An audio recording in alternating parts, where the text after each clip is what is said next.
I was a single mother. My son was 3 years old. I finally got this job that I had dreamt about. I couldn't believe I landed it. I was excited that I landed. I was ready for it. When Dr. Williamson began to come to me and say, you're not smart enough for this particular role. You're not old enough to be in this position, supervising so many people. Day after day, I began to hear how I wasn't good enough. All of a sudden, I felt myself spiraling into that state of worry again. Am I going to get fired again? And then something unexpected happened. It was 10:30 at night. My phone rang. And this timid voice on the other end of the line said, "Hi, Miss Nichols. You don't know me, but my name is Tamil Williams. I've been accepted to 6 universities, but I don't plan to go to any in the fall. Because I'm looking right now at my suicide letter. 2 years ago, I heard you speak when you came to Crenshaw High School. And I kept your number and hope that maybe one day you can help me. I feel like I want to commit suicide, but I thought that I'd give one more try and reach out to one more person. And that's you. Sweetheart, can you just come to Hyde Park Elementary School tomorrow? Can you come and we just sit and talk? I'll feed you." The next day, I could barely concentrate. I could barely focus on any work. All I kept thinking, did she commit suicide? Did she decide to take her own life? She wouldn't give me her phone number. She wouldn't give me her address. See, I didn't know if I could help. I was struggling with my value at the time. I was struggling with feeling like I can bring anybody value at the time. And right around 3 o'clock, I see this young woman, and she's walking toward me. Then she turns around and walks away. Then she walks toward me. She turns around and walks away. She walks toward me. She turns around and walks away. And I just yelled, "Tamil!" And she turned around, and I waved, still worried that I'm gonna lose her. "Tamil, come here, baby. Come here, baby. Come.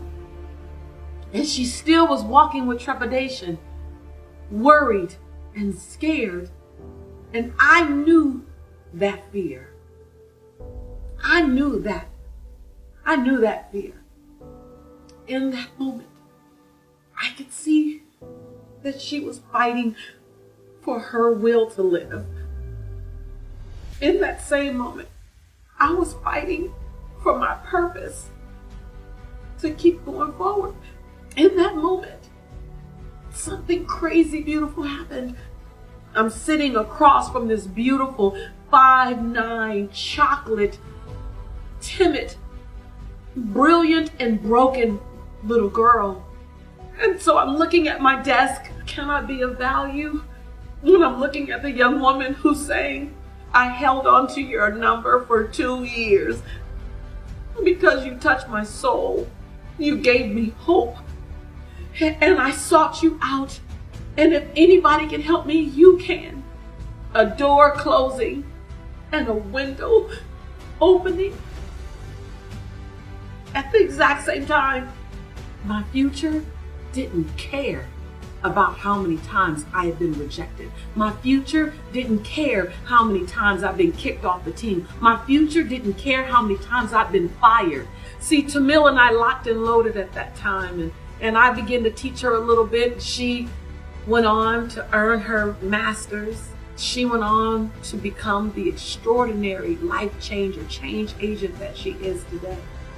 So I am clear that the best is in fact yet to come. That you have an opportunity to both dream and redream. Because when I began to redream about Lisa and who Lisa can be, I brought forth all my resiliency with it. I brought forth my tenacity with it. I was able to remember all the times that I've been knocked down.